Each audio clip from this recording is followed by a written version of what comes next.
Friends welcome to our YouTube channel. तो काली जो mains paper होता आमर ओपीएससी तो ओडिया क्वालिफाइंग पेपर जो किछिटा क्वेश्चन आसला तो ताको आज आम डिस्कसन करिया आ तार सॉल्यूशन कौन हम सेगुड़ा को भी आम हूँ आज ये डिस्कसन करिया। तो चलो ए आप देखा फास्ट कौन कौन सब क्वेश्चन गुड़ा आसला ना ये देख मुझे तुमको गोटे कथा कहे कि ये देख हूँ आमर ओडिया लांगुएज कथा जब कह ओडिया भाषा जब कथा कहवा ताले एठी आमर से कौन करना हूँ आमको 3 घंटा समय देती ये देख 3 घंटा समय देती 3 घंटे आमको सारिया पड़ो आउ हूँ फुल मार्क हूँ आमर 250 मार्क ओके। तो से आमको ये देख जो क्वेश्चन गोटे देला प्रथम 1 नंबर ये क्वेश्चन देला मुझे तुमको देखी दूसरी आगे से कौन दौचे 2 number 3 number 4 number 5 number 6 number 7 number 8 number तापर 9 नंबर तापर हूँ आम रहा 10 नंबर पुणी हूँ रोचे 11 नंबर आ 12 नंबर ये 12टा सारे आमर कौन हम ना ये 12टा क्वेश्चन को आमको जमती भी हेले हूँ करने पड़ो ओके। सो ये देख प्रथम जो हूँ 1 नंबर देला कौन ना सब से गोटे हूँ आमर एसे गोटे दिए तो 900 वार्ड तुमको हूँ ये लिखापी पड़ो।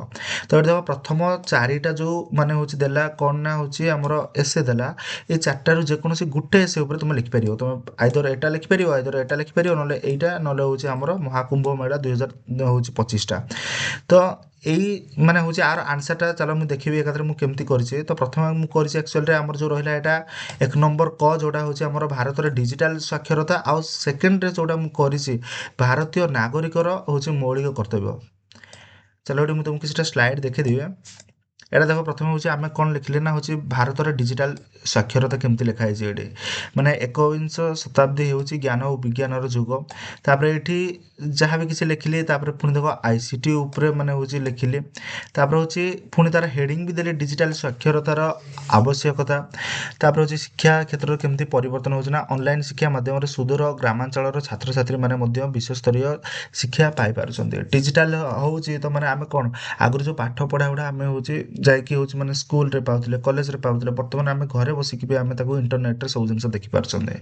अर्थनैतिक विकास हूँ ये देख कहना हूँ नगद विहीन कारबार आउ कैशलेस इकोनोमी मैंने कौन हो डिजिटाल साक्षरता हूँ जरूरी देख डिजिटाल आसला तो यूपीआई आसला यूपीआई आसला जुगु कौन है मैंने हूँ जमीक आमर मो कह मतलब फोन पे हो कि हूँ पेटीएम हो कि माने जेकोसी मैंने हूँ जहाँ भी गूगल पे हो तो मेन कथा कौन कौन समस्त से एकाथरे कनेक्शन करके रखला जमीक आमर हूँ जो ऑनलाइन ट्रांजैक्शन हो बहुत इजी हो पाला आम जेकोसी मुवमेंट जहाँ पाक भी आम यूपीआई थ्रू कौन कर हूँ पैसा गोटे सेकेंड पठे पार्टी आम चाहूँ भी कौन ना हूँ इंडिया चाहूँ यूपीआई को टोटाली हूँ माने ऑल वर्ल्ड रे ये हिं करा कहीं अमेरिका रे जो लोक जाकि काम करुँच हूँ इन जब मो कह मतलब हूँ दुबई रे जो लोक जाकि आम इंडिया से काम कर घर को जो हूँ पैसा पठेबार माने हूँ रोचे तो तो सेठी यूपीआई ना तो से जो रोचे एपट लाइक मैंने जो पैसा गुड़ाक जमी डॉलर हो डॉलर को रुपीज रे कन्वर्ट करके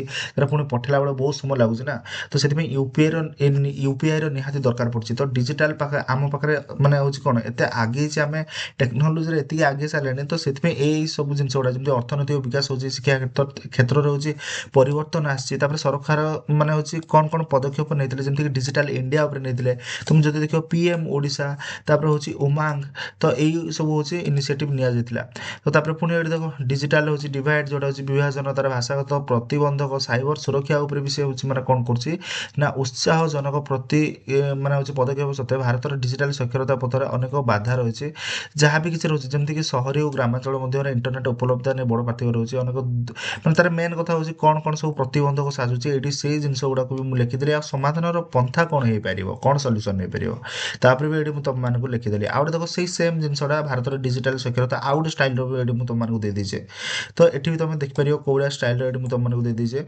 आउ एटा देख गोटे जिनस पीएम ओडिशा हूँ कॉमन सर्विस सेंटर तो आउे भी लिखागला ये हूँ कौन ना हूँ आह्वान और प्रतिबंधक साइबर सुरक्षा और सचेतनता ये तुम हेडिंग देखी ये एसेटा को तुम हूँ डायरेक्ट कनक्लूजन देखिए कंप्लीट कर आ जो मानक भी पीडीएफ दरकार से टेलीग्राम जाकि जॉइन कर ये देख कौन दिखाई ना भारतीय नागरिकर पुणी हूँ मौलिक कर्तव्य एटा आउ गोटे हूँ मैंने जो क्वेश्चन ना ना तो हूँ से मैंने हूँ सेकेंड ना थर्ड नंबर क्वेश्चन जो एसे तुम देखी दूसरी ये ଏଠି ଦେଖ ଏଠି କଣ କରୁଥିଲା ନା ହଉଛି ଭାରତୀୟ ନାଗରିକର ମୌଳିକ କର୍ତ୍ତବ୍ୟ। ତମେ ଆଇଦର ଏଇ ଚାରିଟା ଭିତରୁ ଯେକୌଣସି ଗୋଟେ ତ ଲେଖିପାରିବ। ତ ସେଥିପାଇଁ ମୁଁ ତମକୁ ଏକାଥରେ ଦୁଇଟାର ଏଇଟାର ଦିଟା ଅଲଗା ଅଲଗା ଷ୍ଟାଇଲର ଦେଖିଲି। ଆଉ ଯୋଉ ଖ ନମ୍ବରଟା ଯୋଉ ଥିଲା ଭାରତୀୟ ନାଗରିକର ମୌଳିକ କର୍ତ୍ତବ୍ୟ ଆ ଉପରେ ବି ଏବେ ତମ ମାନଙ୍କୁ ହଉଛି ମୁଁ ଦେଖିଦଉଛି। ତ ଏଠି ଦେଖ ମାନେ ସେ କଣ କହିଛି ନା ହଉଛି ଗଣତନ୍ତ୍ରର ସଫଳତା କେବଳ ସରକାରଙ୍କ କାର୍ଯ୍ୟକଳାପ ଉପରେ ନିର୍ଭର କରେନି, ବରଂ ସେଟା କଣ କରେ ନା ହଉଛି ନାଗରିକ ମାନଙ୍କ ସଚେତନତା ଓ ଦାୟିତ୍ୱବୋଧ ଉପରେ ପର୍ଯ୍ୟବେସିତ। ତାପରେ ଅଧିକାର ଏବଂ କର୍ତ୍ତବ୍ୟ ଗୋଟିଏ ମୁଦ୍ରାର ଦୁଇଟି ପାର୍ଶ୍ୱ ଏଇଭଳିଆ ମୁଁ ଏଠି ଲେଖିଛି, ଏଇଟା ତମେ ପଢି ନେଇଯିବ। ତାପରେ ଐତିହାସିକ ପୃଷ୍ଠଭୂମି ଓ ସାମ୍ବିଧାନିକ ବ୍ୟବସ୍ଥା, ସଂଶୋଧନ ଉପରେ ଲେଖାଗଲା, ଉତ୍ସ ଉପରେ, ତାପରେ ସଂଖ୍ୟା ଉପରେ 10ଟି କର୍ତ୍ତବ୍ୟ ଥିବା ବେଳେ 2002 ମସିହାର 86ତମ ସଂଶୋଧନ ପରେ ଏହା 11ରେ ହଉଛି ପହଞ୍ଚିଛି। ବର୍ତ୍ତମାନ ଆମ ପାଖରେ କେତେଟା ମାନେ ହଉଛି ଫଣ୍ଡାମେଣ୍ଟାଲ ଡ୍ୟୁଟିଜ କେତେଟା ଅଛି ନା 11ଟା ଅଛି ଆମ ପାଖରେ। ଓକେ, ତାପରେ ଏଠି ଦେଖ ସେଗୁଡ଼ା ସବୁ ଲେଖି ବି ଦେଲି କୋଉ କୋଉ 11ଟା ଅଛି କଣ କଣ ସେ ଆମକୁ କହିବା ପାଇଁ ଚାହୁଁଛି। ତ ତମେ ସେମିତି ଲେଖିପାରିଥାନ୍ତ। 1 ନମ୍ବର ହଉଛି ସମ୍ବିଧାନ ଓ ଜାତୀୟ ପ୍ରତି ଜାତୀୟ ପ୍ରତୀକ ପ୍ରତି ସମ୍ମାନ ଆଉ ହଉଛି ସ୍ଵାଧୀନତା ସଂଗ୍ରାମର ଆଦର୍ଶକୁ ପାଳନ, ଆଉ ଗୋଟେ ହଉଛି ଏକତା ଓ ଅଖଣ୍ଡତା ରକ୍ଷା, ଦେଶର ସୁରକ୍ଷା ଆଉ ସେବା। ଏମିତିଆ ସବୁ ମୁଁ କଣ କରିଛି ନା ହଉଛି ଏଠି ଦେଖ 11ଟା ପୁରା ଏକାଥରେ ଲେଖିଦେଇ ସାରିଛି। ଏଇ ଯୋଉ 11ଟା ରହିଲା। ଆଉ ଏଠି ଦେଖ ମୌଳିକ କର୍ତ୍ତବ୍ୟର ହଉଛି ପ୍ରାସଙ୍ଗିକତା ଓ କାର୍ଯ୍ୟକାରିତା, ଏଗୁଡ଼ା ବି ସବୁ ମୁଁ ହଉଛି ଲେଖିଦେଇଛି। ଆଉ ତମମାନଙ୍କୁ ଏସେ ଗୁଡ଼ା ଏତେ ମୁଁ ଏଠି ହଉଛି ଏଠି ମାନେ ହଉଛି ଏକ୍ସପ୍ଲେନ କରିବି ନାହିଁ, କାହିଁକିନା ତମେ ଏଗୁଡ଼ା ଟିକେ ଯାଇକି ସେଠି ଦେଖିଦବ। ଆଉ ଯୋଉଗୁଡ଼ା ଅଲଗା କିଛି ରହିଲା ଏବଂ ତମମାନଙ୍କୁ ଦେଖୁଛି ଏଠି ଦେଖ 2 ନମ୍ବରରେ ସେ ହଉଛି ଆମର ଏଠି କ୍ୱେଶ୍ଚିନ୍ କଣ ପଚାରିଥିଲା। ତ 2 ନମ୍ବର କ୍ୱେଶ୍ଚିନ୍ ଏଠି ଦେଖ 2 ନମ୍ବରରେ ସେ ପଚାରିଥିଲା ଯେକୌଣସି 5ଗୋଟି ରୂଢ଼ିର ଉପଯୁକ୍ତ ଅର୍ଥ ପ୍ରଦାନ କରି ବାକ୍ୟରେ ବ୍ୟବହାର କର। ଯେମିତିକି ହଉଛି ଏଟାକୁ ଆମର ଆର ଅର୍ଥ କଣ ଆଉ ଆର ହଉଛି ଆକୁ ଗୋଟେ ବାକ୍ୟରେ ଆମେ ଗଢ଼ିବା। ଯେମିତିକି ଅନ୍ଧର ଲଉଡ଼ି ଆପଣା ଶିଙ୍ଗରେ ମାଟି ତାଡ଼ିବା, ତାପରେ ହଉଛି ଘଣ୍ଟ ଘୋଡ଼ାଇବା, କାଠିକର ପାଠ, ଏଗୁଡ଼ା ସବୁ ଚାଲ ଆମେ ଏବେ ଦେଖିବା ଏଟା କେମିତି ତାର ହଉଛି ସଲ୍ୟୁସନ ମୁଁ କରିଛେ। ତ ଏଇଠି ଦେଖ ଅନ୍ଧର ଲଉଡ଼ିର ମାନେ କଣ ନା ହଉଛି ଅସହାୟତାର ସାହାଯ୍ୟ ବା ଏକମାତ୍ର ସାହାଯ୍ୟଟା ବିଧବା ମା ପାଇଁ ତାର ଏକମାତ୍ର ପୁଅଟି ଅନ୍ଧର ଲଉଡ଼ି ସଦୃଶ।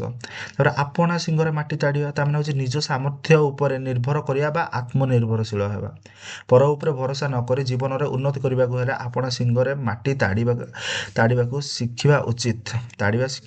ଓକେ, ତାପରେ ହଉଛି ଘଣ୍ଟ ଘୋଡ଼ାଇବା ତା ମାନେ ହଉଛି ଦୋଷ ଲୁଚାଇବା ବା ଯାହାଟାକୁ ଆମେ କଣ କହୁଛନ୍ତି ନା ହଉଛି କାହାର ଅପରାଧକୁ ପ୍ରଶୟ ଦେବା।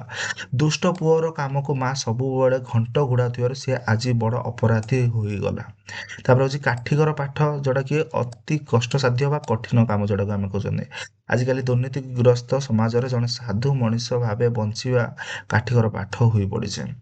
ତାପରେ ଏଠି ପୁଣି ହଉଛି ଦେଖ ମାନେ ହଉଛି ଉଁରେ କଣ କହିଲା ନା ଚକ୍ଷୁ କୁଟିକା, ତାମାନେ ହଉଛି ଈର୍ଷା କରିବା ବା ଦେଖି ନ ପାରିବା। ପଡୋଶୀଙ୍କ ଉନ୍ନତି ଦେଖି କିଛି ଲୋକଙ୍କର ଚକ୍ଷୁ କୁଟିବା ହେବା ଏକ ସାଧାରଣ କଥା। ତମେ ଯଦି କାଲିକୁ ଯାଇକି ଗୋଟେ ଓଏସ୍ ଅଫିସର କି ଆଇଏସ୍ ଅଫିସର ହେଇଗଲ, ତମ ପାଖର ଲୋକ ସେଟା କହୁଛି ଯୋଉଟା କଣ ସହ୍ୟ କରିପାରିବେନି। ତାପରେ ହଉଛି ଛେନାରୁ ମାନେ ହଉଛି ଚୋପା ଛଡାଇବା, ତାମାନେ ହଉଛି ଅକାରଣରେ ଦୋଷ ଖୋଜିବା ବା ଗୁଣ ବାହାର କରିବା। ତମେ ଯେତେ ଭଲ ଥାଅ ବଟ୍ ଫିର୍ ବି ସେ କଣ କରିବେ ନା ହଉଛି ତମକୁ ନିହାତି କିଛି ନା କିଛି ଗୁଣ ବାହାର କରିବେ। ନା ମୁଁ ଇଏ କଣ ଏଥର କରିଦବ, ହଁ ଗୋଟେ ଏକ୍ଜାମ ସିନା କାଢିଦେଲା କଣ ଆଉ ଗୋଟେ କାଢିଦବ ଏକାଥରେ କଣ ଜବ୍ କରିଦବ। ଆମ ପୁଅ ଭଳିଆ ସେ କରିପାରିବନି। ତ ଏଇଭଳିଆ ଯୋଉ ଜିନିଷଟା ରହିଲା, ଯେମିତି କିଛି ଲୋକଙ୍କର ଅଭ୍ୟାସ ଅଛି ସେମାନେ କଣ କରିବେ ନା ସବୁବେଳେ ଭଲ କାମରୁ ମଧ୍ୟ ଛେନାରୁ ଚୋପା ଛଡାଇଲା ପରି ଦୋଷ ବାହାର କରିବେ। ତମେ ଯେତେ ଭଲ କର ଫିର୍ ବି ତମ ଉପରେ ସେ କହିବେ ମାନେ କହିବେ। ତାପରେ ହଉଛି ଦାନାରେ ଧୂଳି ଦେବା ତା ମାନେ ହଉଛି ଜୀବିକା ଉଚ୍ଛେଦ କରିବା ବା ରୋଜଗାର ବନ୍ଦ କରିବା। ଜଣେ ଗରିବ ଲୋକର ଦାନାରେ ଧୂଳି ଦେବା ପରି ପାପ କାମ ଆଉ କିଛି ନାହିଁ। ଆଉ ଗୋଟେ ଦେଖ ପୁଣି 3 ନମ୍ବର ଦେଖ 3 ନମ୍ବର ପାଖକୁ ଯିବା। ଆମର 3 ନମ୍ବରଟା କଣ କହୁଛେ, 3 ନମ୍ବର ଏଠି ସିଏ ଆମର ହଉଛି ପଚାରିଥିଲା କି ଯେକୌଣସି ଦୁଇଟିର ପ୍ରତ୍ୟେକକୁ ଏକ ସହ ଶବ୍ଦ ମଧ୍ୟରେ ହଉଛି ବ୍ୟାଖ୍ୟା କର। ମାନେ ଏଇ ଯୋଉ ତମକୁ ଦିଆଗଲା ପାଞ୍ଚଟା, ଏଇ ପାଞ୍ଚଟାରୁ ତମକୁ ଯେକୌଣସି ଦିଟା ଆଇଦର ଏଇଟା କରିପାରିବ, ଏଇଟା କରିପାରିବ, ନହେଲେ ଏଇଟା କରିପାରିବ, ନହେଲେ ଏଇଟା କରିପାରିବ। ଏମିତି ତମକୁ ଏଠି ଦିଟା ମାନେ ହଉଛି ନେବା ପାଇଁ ପଡିବ। ଆଉ ଯୋଉ ଦିଟାକୁ ତମେ ନବ ତାକୁ ତମେ କଣ କରିବ ନା ହଉଛି ଏକ ଶହ ଶବ୍ଦ ମଧ୍ୟରେ ତାକୁ ତମକୁ ହଉଛି ବ୍ୟାଖ୍ୟା କରିବା ପାଇଁ ପଡିବ। ତ ଚାଲ ଆର କେମିତି ସଲ୍ୟୁସନ ମୁଁ କରିଛି ତମମାନଙ୍କୁ ଦେଖେଇ ଦଉଛି। 25 ନମ୍ବର ଦେଖ ଏଠି ଦିଆହେଇଛି କଣ ନା ତିଳକୁ ତାଳ କରିବା। ଏଟାକୁ ମୁଁ ନେଲି ତା ମାନେ ହଉଛି ସାମାନ୍ୟ ଘଟଣାକୁ ଅତିରଞ୍ଜିତ କରି ବଡ କରିବା। ଆଉ ତାର ବ୍ୟାଖ୍ୟା ବି ଏଠି କରିଦେଇଛି। ସମାଜରେ କିଛି ଲୋକଙ୍କର ସ୍ୱଭାବ ଥାଏ ଯେ ସେମାନେ ଏକ ଛୋଟ କଥା ବା ସାମାନ୍ୟ ତ୍ରୁଟିକୁ ସେମାନେ କ'ଣ କରିବେ ନା ହେଉଛି ଅତ୍ୟଧିକ ବଢ଼ାଇ ଚଢ଼ାଇ ଅନ୍ୟ ଆଗରେ ସେମାନେ ହେଉଛନ୍ତି ପ୍ରକାଶ କରିବେ। ତିଳ ବା ରାଶି ଆକାରରେ ଅତି କ୍ଷୁଦ୍ର ହୋଇଥିବା ବେଳେ ତାଳ ବା ତାଳ ଫଳ ଆକାରରେ ସେମାନେ କ'ଣ କରିବେ ନା ହେଉଛି ବହୁତ ବଡ଼। ଯେପରି କ୍ଷୁଦ୍ର ରାଶିକୁ ତାଳ ସହିତ ତୁଳନା କରାଯାଇ ନପାରେ, ସେହିପରି ନଗଣ୍ୟ ବିଷୟକୁ ଗୁରୁତର ସମସ୍ୟା ଭାବେ ଉପସ୍ଥାପନ କରିବା ଅନୁଚିତ। ଛୋଟିଆ ଛୋଟିଆ ଜିନିଷ ଗୁଡ଼ାକୁ ଯେଉଁମାନେ ଏକାଥରେ ବଡ଼ କରିକି କହିବେ ତ ଏଇଭଳିଆ ଜିନିଷଟା ଆକ୍ଚୁଆଲି ଅନୁଚିତ। ତାପରେ ହେଉଛି ଏହି ପ୍ରକାର ମାନେ ହେଉଛି ମନୋଭାବ ଯେଉଁ ରହିଲା ଯୋଗୁଁ ଅନେକ ସମୟରେ ପରିବାର ଓ ସମାଜରେ ଅଯଥା ମାନେ ହେଉଛି କଳି ଝଗଡ଼ା ଓ ଅଶାନ୍ତି ସୃଷ୍ଟି ହୁଏ। କିଛି କାମ ତ ଦେଖ କିଛି କିଛି ଲୋକ ନା ମାନେ ହେଉଛି ଘରେ ବସିଥିବେ, ଘରେ ବସି ସେମାନଙ୍କର ତ କିଛି କିଛି କାମ ନଥିବ, ସେମାନେ ଯାହାକୁ ଦେଖିଲେ ତା ଉପରେ କିଛି ନା କିଛି ଗୋଟେ ଏକାଥରେ କହିବେ। ଛୋଟିଆ ଛୋଟିଆ ଜିନିଷ ଗୁଡ଼ାକ ସେମାନେ ଏଇଟା ବଡ଼ ପୁରା ଏକାଥରେ କରିବେ, ଯେଉଁଟାକି ଯାଇକି ଆଗକୁ ଯାଇକି ସେ ହେଉଛି କଳି ଝଗଡ଼ା ପୁରା ଏକାଥରେ ଅଶାନ୍ତି ସୃଷ୍ଟି କରିବ। ସେଇଥିପାଇଁ କ'ଣ କୁହାଯାଉଛି ନା ହେଉଛି ସତ୍ୟକୁ ଗୋପନ କରି କିମ୍ବା ହେଉଛି ସେଥିରେ ମିଥ୍ୟାର ରଙ୍ଗ ଚଢ଼ାଇ କଥାକୁ ବଡ଼ କରିବା ଦ୍ୱାରା ନିଜର ବିଶ୍ୱସନୀୟତା ହ୍ରାସ ପାଇଥାଏ। ତେଣୁ କୌଣସି ଘଟଣାର ଗୁରୁତ୍ୱକୁ ନ ବୁଝି ତାକୁ ତିଳକୁ ତାଳ କରିବା ମାନସିକତା ପରିହାର କରିବା ଉଚିତ। ଓକେ, ଏଇଟା ମୁଁ ତୁମକୁ ତାକୁ ବ୍ୟାଖ୍ୟା କରିଦେଲି। ଆଉ ପାଲିଙ୍କି ଉପରେ ପାଟ ଛତା ଯେଉଁଟା ହେଉଛି ସୁବିଧା ଉପରେ ଅଧିକ ସୁବିଧା ମିଳିବା ବା ହେଉଛି ସମ୍ମାନ ଉପରେ ଅଧିକ ସମ୍ମାନ ମିଳିବା, ତା ଉପରେ ବି ମୁଁ ଏଠି ହେଉଛି ବ୍ୟାଖ୍ୟା କରିଦେଇଛି, ତୁମମାନେ ଯାଇକି ଏଇଟା ଦେଖିପାରିବ। ତାପରେ ଏବେ ଆମର ଆସ କୋଉଠି ଯିବା ନା ହେଉଛି 4 ନମ୍ବର କ୍ୱେଶ୍ଚିନ୍ କ'ଣ ପଡ଼ିଥିଲା ସେଇଟା। 4 ନମ୍ବର ସେ ପଡ଼ିଥିଲା ପାଞ୍ଚ ଗୋଟିକୁ ଏକ ପଦରେ ହେଉଛି ପ୍ରକାଶ କର। ପାଞ୍ଚଟା ସିଏ କହିଛି ନା ଏଠି, ଏକ ତାପରେ ହେଉଛି 2 ତାପରେ ହେଉଛି 3 4 5, ମାନେ ଏଇ ପାଞ୍ଚଟା ଟୋଟାଲି ଏକାଥରେ ଆମେ ହେଉଛି ଦେଖିବା। ଏଠି ଦେଖ ସେ କ'ଣ କହୁଛେ, ଦୋଷ ନାହିଁ ଯାହାର, ଦୋଷ ନାହିଁ ଯାହାର ତାକୁ ଆମେ କ'ଣ କହିବା, ନିର୍ଦ୍ଦୋଷ କହିବା। ତାପରେ ହେଉଛି ଉତ୍ତମ ପ୍ରତିଷ୍ଠା ଲାଭ କରନ୍ତି ଯେ ସେ ହେଉଛି ଲବ୍ଧ ପ୍ରତିଷ୍ଠା। ଟିକେ ଖାଲି ମୁଁ ତୁମକୁ ଦେଖେଇବା ପାଇଁ ଚାହୁଁଛି ଏଠି 4 ନମ୍ବରଟା ଆଉ ଥରେ କ'ଣ କହୁଛେ, କହୁଛି ନା ଏକ ପଦରେ ତାକୁ ହେଉଛି ପ୍ରକାଶ କରିବା। ଓକେ, ତ ଏଠି ଦେଖ ସେଇଭଳିଆ ମାନେ ହେଉଛି ଏଠି ବି ମାନେ ହେଉଛି ଲେଖି ଦିଆହେଇଛି, ଦିଗ୍ ଅମ୍ବର ଯାହାଙ୍କର ସେ ତାକୁ କୁହନ୍ତି ହେଉଛି ଦିଗମ୍ବର। ମହତପ ଯାହାର ସେ ତାକୁ ଆମେ କ'ଣ କୁହନ୍ତି, ମହର୍ଷି ବା କିମ୍ବା ମହାତପ। ଉପକାର ସ୍ୱୀକାର କରେ ଯେ ତାକୁ ହେଉଛନ୍ତି ଆମେ କ'ଣ କହୁଛେ ନା ହେଉଛି କୃତଜ୍ଞ। ଆଉ ମାନେ ହେଉଛି ପୁରୋହିତଙ୍କ କର୍ମ ହେଉଛି ପୌରୋହିତ୍ୟ। ନାହିଁ ରବ ଯାହାର ନୀରବ। ଆଉ ମୁଁ ତୁମକୁ କହିଦେଉଛି ଯୋଉଠି କିଛି ମାନେ ସବୁ ଜିନିଷ ମୁଁ ପରଫେକ୍ଟ ଲେଖିବା ପାଇଁ ଟ୍ରାଏ କରୁଛି, ଆଉ ଯୋଉଠି କିଛି ଧର ଏଠି କିଛି ଭୁଲ ବି ରହିଯାଇଥିବ ଯଦି ତୁମକୁ ଲାଗୁଛି ଦେନ୍ ତୁମେ କମେଣ୍ଟ ସେକ୍ସନରେ ମୋତେ ଟିକେ ଜଣେଇଦେବ, କାରଣ ବହୁତ ଜଲ୍ଦି ମୁଁ ଏ ପିଡ଼ିଏଫ୍ଟାକୁ ବନେଇଛି ନା, ତ ସେଥିପାଇଁ ମାନେ ଏତେ ବି ଧ୍ୟାନ ଦେନି ମୁଁ ତାକୁ। ତାପରେ ଆମର ଦେଖ 5 ନମ୍ବର ସେ କ'ଣ କହିଥିଲା, ତ 5 ନମ୍ବରରେ ଆମର ସେ ଏଠି କ'ଣ କହିଛି ନା ହେଉଛି ସମଚାରିତ ଶବ୍ଦ ଗୁଡ଼ିକରୁ 5ଟିର ଅର୍ଥ ଲେଖି ବାକ୍ୟରେ ବ୍ୟବହାର କରିବ। ଆ ଭିତରୁ ହେଲା 5ଟିର ସେଠି କେତେଟା ପଚାରିଛି, 1 ତାପରେ ହେଉଛି କେତେଟା ପଚାରିଛି 2 3 4 5 6 7 ହେଲା। 7ଟାରୁ ଆମକୁ 5ଟା ହେଉଛି ଲେଖିତେ ପଡ଼ିବ ଏଠି। ଚାଲ ଦେଖିବା। ତ 5ରେ ଦେଖ ଏଠି ଶସ୍ତ୍ର ସପ୍ତ, ଶସ୍ତ୍ରର ମାନେ ହେଉଛି ଅସ୍ତ୍ର ଶସ୍ତ୍ର, ଆଉ ସପ୍ତ ହେଉଛି ଏଇଟା ହେଉଛି 7। ଆକାଶରେ ସପ୍ତର୍ଷି ମଣ୍ଡଳ ଦେଖାଯାଉଛନ୍ତି, ସୈନିକମାନେ ଶସ୍ତ୍ର ଧରି ଯୁଦ୍ଧ କ୍ଷେତ୍ରକୁ ଗଲେ। ରୀତି ଭିତ୍ତି ଯୋଉଟା କହୁଛନ୍ତି ଆମେ, ଭିତ୍ତି ମାନେ ହେଉଛି ମୂଳଦୁଆ, ଶିକ୍ଷା ହିଁ ଜୀବନର ପ୍ରକୃତ ଭିତ୍ତି ଅଟେ। ଆଉ ଗୋଟେ ଭିତ୍ତି ମାନେ ହେଉଛି ଭୟ, ଅଧର୍ମ ଉପରେ ଚାଲୁଥିବା ବ୍ୟକ୍ତିଙ୍କ ମନରେ ସବୁବେଳେ ଭିତ୍ତି ଥାଏ। ଚିର, ଚିର ଗୋଟେ ହେଉଛି ସବୁଦିନ ବା ବହୁକାଳ, ଆଉ ଗୋଟେ ଚିର ହେଉଛି ଛିଣ୍ଡା କନା ବା ବସ୍ତ୍ର। ଗୋଟେ କୁଜନ ହେଉଛି ଖରାପ ଲୋକ, ଆଉ ଗୋଟେ କୁଜନ ହେଉଛି ପକ୍ଷୀର ରାବ, ଯୋଉଟା ହେଉଛି ମାନେ ଏଇଟା ହେଉଛି ହର୍ଷ ହଉ, ଏଇଟା ହେଉଛି ଦୀର୍ଘ ହଉ। ଓକେ, ତାପରେ ହେଉଛି ଆବୃତ, ଆଉ ଗୋଟେ ହେଉଛି ଆବୃତ। ତ ଆବୃତ ହେଉଛି ଗୋଟେ ହେଉଛି ଘୋଡ଼ାଇ ହୋଇଥିବା, ଆଉ ଗୋଟେ ହେଉଛି ଆବୃତ ଯୋଉଟାକି ଆମେ କ'ଣ କହିବା ନା ହେଉଛି ଯୋଉଟା ଦ୍ୱିତୀୟତଃ ଯୋଉଟା ରହୁଛି ସେଟାକୁ ଆମେ କହିବା ବାରମ୍ବାର ପଢ଼ିବା ବା ଆବୃତ୍ତି କରିବା ଯୋଉଟା କହୁଛନ୍ତି। ସେ ସଭାରେ ଏକ ସୁନ୍ଦର କବିତା ଆବୃତ କଲେ, ବାରମ୍ବାର ସେଟାକୁ ହେଉଛି କହିଲେ। ବା ପାହାଡ଼ଟି କୁହୁଡ଼ି ଦ୍ୱାରା ଆବୃତ ହୋଇଛି, ମାନେ ଘୋଡ଼ାଇ ହେବା ପୁରା ଏକାଥରେ ଢାଙ୍କି ହେଇଯାଇଛି ସେଇଟା। ସୂତା ଆଉ ସୂତା, ତ ସୂତା ହେଉଛି ତନ୍ତୁ ବା ଧାଗା ଯୋଉଟା କହୁଛନ୍ତି, ଗାନ୍ଧିଜୀ ଅରଟରେ କ'ଣ କରୁଥିଲେ, ସୂତା କାଟୁଥିଲେ। ଆଉ ଗୋଟେ ହେଉଛି ସୂତା ଯୋଉଟାକି କନ୍ୟା ବା ଝିଅ ଯୋଉଟା କହୁଛନ୍ତି, ଜନକ ରାଜାଙ୍କର ସୂତାଙ୍କ ନାମ ଥିଲା ହେଉଛି ସୀତା। ତାପରେ ସୁର ଆଉ ସୁର, ଏଇ ହେଉଛି ଦନ୍ତେଶ୍ୱ ସୁରର ହେଉଛି ମାନେ ହେଉଛି ଦେବତା, ଆଉ ତାଲବେଶ ହେଉଛି ସୁରର ହେଉଛି ମାନେ ହେଉଛି ବୀର। ଭାରତୀୟ ସୁର ମାନେ ଦେଶ ମାତୃକା ପାଇଁ ନିଜ ଜୀବନ ଦେବାକୁ ପଛାନ୍ତି ନାହିଁ। ଏଇଭଳିଆ ଗୋଟେ ତମେ ଦେଖିପାରିବ। ତାପରେ ଏବେ ଆମେ ଯିବା ହେଉଛି 6 ନମ୍ବର। ତ 6 ନମ୍ବର କ୍ୱେଶ୍ଚିନ୍ଟା ଏବେ ଆମର କ'ଣ କହୁଛି ଦେଖିବା। 6 ନମ୍ବର କ୍ୱେଶ୍ଚିନ୍, 5ଟି ଶବ୍ଦର, ସବୁବେଳେ ସେ ଖାଲି 5ଟା ହିଁ ସେ ପଚାରୁଛି, 5ଟା ଶବ୍ଦର ହେଉଛି ବିପରୀତାର୍ଥ ଶବ୍ଦ ଲେଖି ବାକ୍ୟ ଗଠନ କରିବ। ଉଦ୍ଘାଟନର ବିପରୀତାର୍ଥ ଶବ୍ଦ କ'ଣ, ବିପରୀତ ଶବ୍ଦ କ'ଣ, ଆଉ ସେଇ ଶବ୍ଦକୁ ନେଇକି ଆମକୁ ବାକ୍ୟ ଗଠନ କରିବା ପାଇଁ ପଡ଼ିବ। ଓକେ, ଚାଲ ଦେଖିବା ଏବେ ଆମେ। ଏଠି ଦେଖ କଣ କହୁଛି ଉଦ୍ଘାଟନ, ତାର ବିପରୀତ ହଉଛି ଉଦ୍ଯାପନ। ହଉଛି ମାନେ 7 ଦିନ ସେ ଧରି ଚାଲିଥିବା ପୁସ୍ତକ ମେଳା ଆଜି ସନ୍ଧ୍ୟାରେ ଉଦ୍ଯାପନ ହେବ, ମାନେ ହଉଛି ବନ୍ଦ ହେଇଯିବ। ମାନେ ଏତେ ଦିନ ହେଲାଣି ଚାଲି ଆସିଛନ୍ତି, ମାନେ ହଉଛି ଆଜି ହଉଛି ତାର ଶେଷ ରାତି। ଏଇ ଶେଷ ରାତିରେ ସେ କଣ ହବ, ଟୋଟାଲ ହଉଛି ସଞ୍ଜବେଳେ ଏଇଟା ହଉଛି ବନ୍ଦ ହେଇଯିବ। ଉଦ୍ଯାପନ ମାନେ ଗୋଟେ ଜିନିଷକୁ ଆଜି ଖୋଲା ଗଲା, ଧର ମେଳା ହଉଛି କଣ ହବ, ପୁସ୍ତକ ମେଳା ଷ୍ଟାର୍ଟ ହେଲା, ଦ୍ୟାଟ ଇଜ ଦ ଉଦ୍ଘାଟନ। ପୁସ୍ତକ ମେଳା ଏତେ ଦିନ ହେଲାଣି ଚାଲିଲାଣି, ତାକୁ ବନ୍ଦ କରାଯିବ, ଦ୍ୟାଟ ଇଜ ଦ ଉଦ୍ଯାପନ। ନିର୍ଜନ ମାନେ ହଉଛି ଜନଗହଳି ବା ସଜନ, ଯୋଉଟା କହୁଛନ୍ତି ରଥଯାତ୍ରା ସମୟରେ ପୁରୀ ବଡ଼ଦାଣ୍ଡ ଅତ୍ୟଧିକ ଜନଗହଳି ହୋଇଥାଏ। ତାପରେ ହଉଛି ଅନାହାର, ସେଟା ହଉଛି ଆହାର, ପୁଣି ମଧୁ ହଉଛି ବିଷ ବା କଟୁ ସାପର ବିଷ ଅତି ଭୟଙ୍କର ଥାଏ। ତାପରେ ହଉଛି ଦାତା, ଦାତା ହଉଛି ଗ୍ରହିତା, ଦାନ ଦେଲା ବେଳେ ଦାତା ଆଉ ଗ୍ରହିତାଙ୍କ ମନରେ ସନ୍ତୋଷ ରହିବା ଆବଶ୍ୟକ। ତାପରେ ହଉଛି ନିର୍ମଳ ଆବିଳ ବା ମାନେ ମଳିନ, ବନ୍ୟା ଜଳ ଯୋଗୁଁ ନଦୀର ପାଣି ସ୍ୱଚ୍ଛ ପାଣି ବି ମାନେ ହଉଛି ମଳିନ ଦେଖାଯାଏ। ନଦୀ ପାଣି କେତେ ସୁନ୍ଦର ଦେଖାଯାଏ, ବଟ୍ ଯଦି ଟିକେ ମାନେ ବର୍ଷା ହେଇଯିବ ପୁରା ଗୁଳିଆ ପାଣି ହେଇଯିବ, ଏକାଥରେ ମଳିନ ଦେଖାଯିବ। ତାପରେ ହଉଛି ପ୍ରବେଶ, ପ୍ରବେଶ ମାନେ ହଉଛି ପ୍ରସ୍ଥାନ। ଅତିଥି ମାନେ ସଭା ଶେଷ ହେବା ପରେ ମଞ୍ଚରୁ ପ୍ରସ୍ଥାନ କଲେ, ମାନେ ହଉଛି ତାପରେ ମଞ୍ଚରେ ସିଏ ଯୋଉ ଥିଲେ, ମାନେ ଯେତେବେଳେ ସଭା ସରିଗଲା ତାପରେ ସେମାନେ ସେଠୁ ପଳେଇଲେ। ଆଉ ଏଇଠି ଦେଖ ସେ ହଉଛି ପୁଣି 7 ନମ୍ବର। 7 ନମ୍ବର ଆମର କଣ କହୁଛି, କାହିଁକିନା 8 ନମ୍ବର ସାରି କ୍ୱେଶ୍ଚନ ରହିଛି, ତାପରେ ପ୍ୟାସେଜ ରହିଛି ନା। ପୁଣି 5ଟା ଶବ୍ଦ ସେ ପଚାରିଛି, ଯୋଉଟାକୁ ଆମେ ସନ୍ଧି ବିଚ୍ଛେଦ ଏଗୁଡାକୁ ସବୁ କରିବାକୁ ପଡିବ। ତ ଚାଲ ଦେଖିବା। ତ ଏଇଠି ଦେଖ ସନ୍ଧି ବିଚ୍ଛେଦ କରାହେଲା। ମହୋତ୍ସବ, ମହୋତ୍ସବର ସନ୍ଧି ବିଚ୍ଛେଦ କଣ, ମହାଯୁକ୍ତ ଉତ୍ସବ, ମାତ୍ରାଳୟ ମାତୃଯୁକ୍ତ ଆଳୟ, ଭବନ ଭୋ ଯୁକ୍ତ ଅନ। ତାପରେ ହଉଛି କାଠୁରିଆ, କାଠ ଯୁକ୍ତ ଓରିଆ, କାଳିଆ, କାଳ ଯୁକ୍ତ ଆ ବା କଳା ଯୁକ୍ତ ଇଆ। ତାପରେ ହଉଛି କୁଲେଇ, କୁଲା ଯୁକ୍ତ ଏଇ। ତାପରେ ହଉଛି ଜଟିଳ, ଜଟା ଯୁକ୍ତ ଇଳ। ଓକେ, ଏଟା ମୁଁ ସନ୍ଧି ବିଚ୍ଛେଦ କରିଦେଲି। ତାପରେ ଏବେ ଆମର ହଉଛି 8 ନମ୍ବରକୁ ଯିବା। 8 ନମ୍ବରରେ ସେ ହଉଛି କଣ ପଚାରୁଛି, 8 ନମ୍ବରରେ ସେ ପଚାରିବା ପାଇଁ ଚାହୁଁଛି ସେଇ ପାଞ୍ଚ ଗୋଟେ। ସବୁବେଳେ ତାକୁ ଭଲ ଲାଗେ ନା କଣ, ଏକାଥରେ ସବୁବେଳେ ସେ କହୁଛି 5ଟା ହିଁ କରିବ। 7ଟା ଜିନିଷ ସବୁବେଳେ ଦେଇଥାଏ ଓପିଏସ୍ ର ଫେଭରେଟ, ଆଉ ସେ ସେଠି ତମକୁ 5ଟା ସବୁବେଳେ ପଚାରିବ।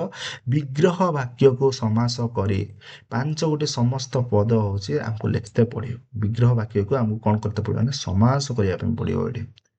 ତ ଚାଲ ଦେଖିବା କେମିତିଆ ଦିଆହେଇଛି। ତ ବିଗ୍ରହ ବାକ୍ୟ ରହିଲା, ସମାସ, ଏଇଟା ମୁଁ ତାଙ୍କୁ ସମାସ ଦେଇଦେଲି। ବୁଝିପାରୁଛ, ସମସ୍ତ ପଦ, ସମସ୍ତ ପଦ ବି ଦିଆଗଲା ଏଠି। ଜାତ ହୋଇ ନାହିଁ ଶତ୍ରୁ ଯାହାର, ସେଟା ହଉଛି ଅଜାତ ଶତ୍ରୁ। ମନକୁ ହରଣ କରେ ଯେ ମନୋହର। ତାପରେ ହଉଛି ପାନ କରିବାକୁ ଇଚ୍ଛା କରେ ଯେ, ସିଏ ହଉଛି ପିପାସୁ। ପୂଜା, ଯାହା ପୂଜାର ଯୋଗ୍ୟ ସେ ହଉଛି ପୂଜନୀୟ ବା ପୂଜ୍ୟ। ବିଜ୍ଞାନ ଶାସ୍ତ୍ରରେ ନିପୁଣ, ବିଜ୍ଞାନ ନିପୁଣ। ହେଲା କି, ଆଉ ଟିକେ ବି ମାନେ ହଉଛି ଏଠି ୱାର୍ଡ ଯଦି ଚେଞ୍ଜ ହେଇଥାନ୍ତା, ମତେ ଟିକେ ଖାଲି କମେଣ୍ଟ ସେକ୍ସନରେ ଜଣେଇବ ଯଦି କୋଉଠି କିଛି ଭୁଲ ଥାଏ। ଓକେ, ନାହିଁ ସୀମା ଯାହାର ତାହା ସିଏ ହଉଛି ଅସୀମ। ତାପରେ ହଉଛି ନାହିଁ ପାପ ଯାହାର ସିଏ ହଉଛି ନିଷ୍ପାପ। ପୁରା ଆବସଲ୍ୟୁଟଲି କରେକ୍ଟ। ତ ଏଇଟା ଦେଖ ମୁଁ ଲେଖିଦେଇଛି ଅଜାତ ଶତ୍ରୁ, ଗୋଟେ ହଉଛି ବହୁବ୍ରୀହି ସମାସ, ଏଟା ହଉଛି ତତ୍ପୁରୁଷ ସମାସ, ତାର ସନ୍ ପ୍ରତ୍ୟୟାନ୍ତ ଶବ୍ଦ, କର୍ମଧାରୟ ଅନ୍ତର୍ଗତ। ତାପରେ ହଉଛି ସପ୍ତମୀ ତତ୍ପୁରୁଷ ସମାସ, ତାପରେ ବହୁବ୍ରୀହି ସମାସ, ବହୁବ୍ରୀହି ସମାସ। ଏଇଗୁଡା ତମକୁ ସେଠି ହଉଛି ମାନେ ଏକ୍ସାମରେ ମେନ୍ସରେ ଏଇ ଏମିତିଆ ହିଁ ସବୁ ତମକୁ ଲେଖିବାର ଥିଲା। 8 ନମ୍ବର ପରେ ଏବେ ଚାଲ, ଏବେ ଆମେ ଯିବା ପୁରା ଏକାଥରେ 9 ନମ୍ବରକୁ।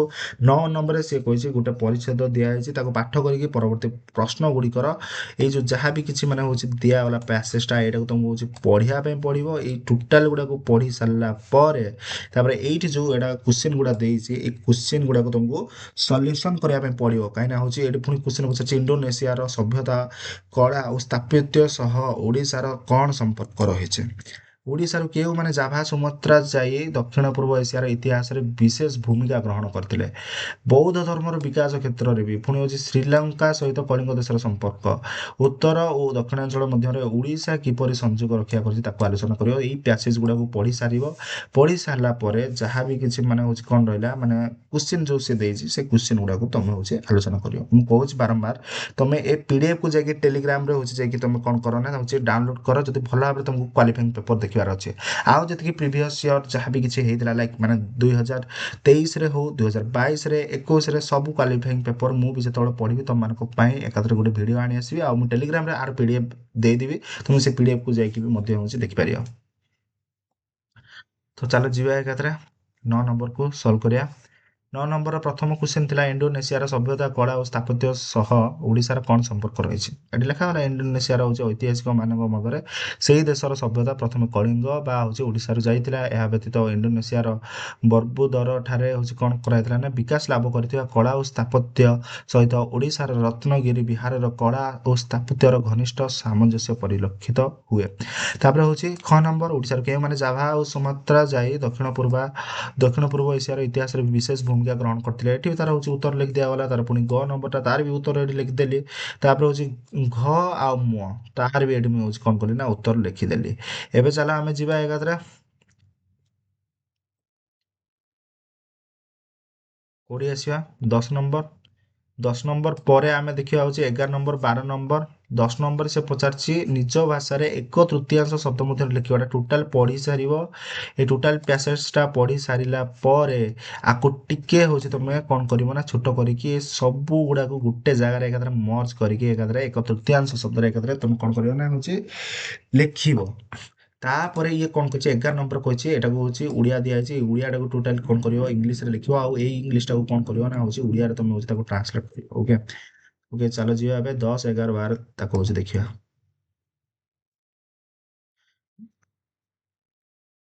10 ନମ୍ବର ଏଇଠି ଦେଖ ମୁଁ ଲେଖିଦେଲି ବହୁ ଭାଷା ମାନେ ହେଡିଂ ବି ତମେ ଦବ ନା ସେଟାକୁ 1/3 ଶବ୍ଦରେ ଲେଖିବ ତ ହେଡିଂ ଏମିତିଆ ଗୋଟେ ଦେଇଦବ ବହୁ ଭାଷା ଜ୍ଞାନ ଓ ଜାତୀୟ ସଂହତି ତମେ ଯାହା ବୁଝିଲ ସେ ସେତିକିରୁ।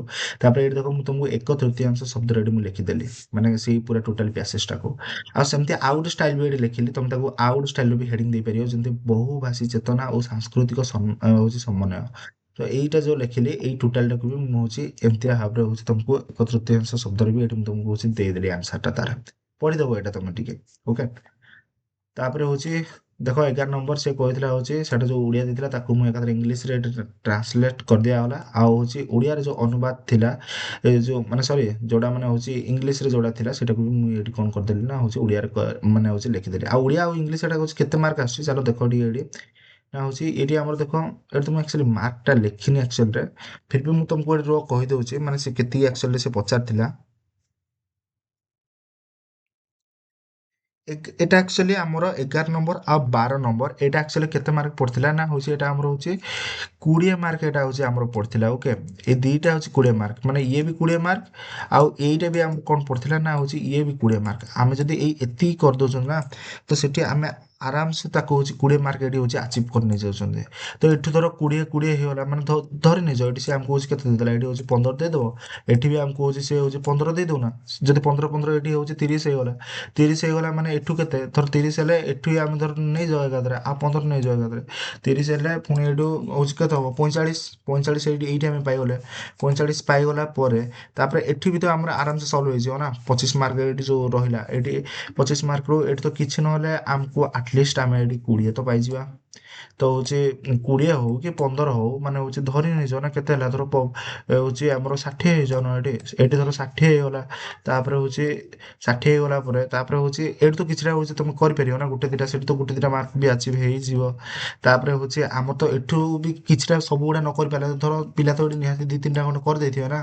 ତ ତାପରେ ହେଉଛି ଏମିତି ହେଇକି ନିହାତି 80 ଆମକୁ ମେନ୍ କଥା ହେଉଛି କ'ଣ ମିନିମମ୍ ତ ହେଉଛି ମାନେ ଟିକେ ନିହାତି କେତେ 84 କି 86 ଏଭବ ହେଉଛି ଆମକୁ ଏଠି ମାର୍କ ଆଣିବାର ଅଛି ପାଖାପାଖି ଆମ ଟାର୍ଗେଟ୍ ରହିବା ଦରକାର 100 ଏଭବ ଆଣିବା ଆସିବା ଦରକାର ହେଲା କି କାହିଁକିନା କ୍ୱାଲିଫାଇଂ ପେପରଟା ନା ବେଶୀ ବି ଦରକାର ନାହିଁ ଆମକୁ।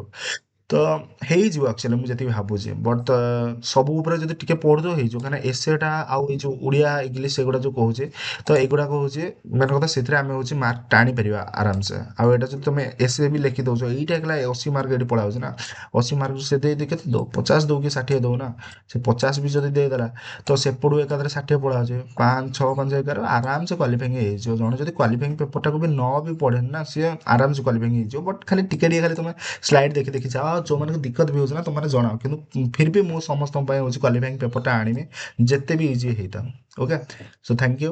ଆଉ ଯେଉଁମାନଙ୍କୁ ସେସନ୍ ଲାଗିଲା ମାନେ ହେଉଛି ଠିକ୍ ଲାଗିଲା ସେମାନେ ଟିକେ ହେଉଛି ମୋତେ କମେଣ୍ଟ ସେକ୍ସନରେ ଜଣେଇଦେବେ ଲାଇକ୍ ଗୋଟେ କରିଦେବେ। ଆଉ ଯେଉଁ ଜିନିଷଟା ବି କିଛି ଭୁଲ ଥିବ କି ଯେଉଁ ଜିନିଷଟା ଉପରେ ଅଣାଯିବ ତାକୁ ମୋତେ କମେଣ୍ଟ ସେକ୍ସନରେ ନିହାତି ଜଣାଇବେ। Okay so thank you.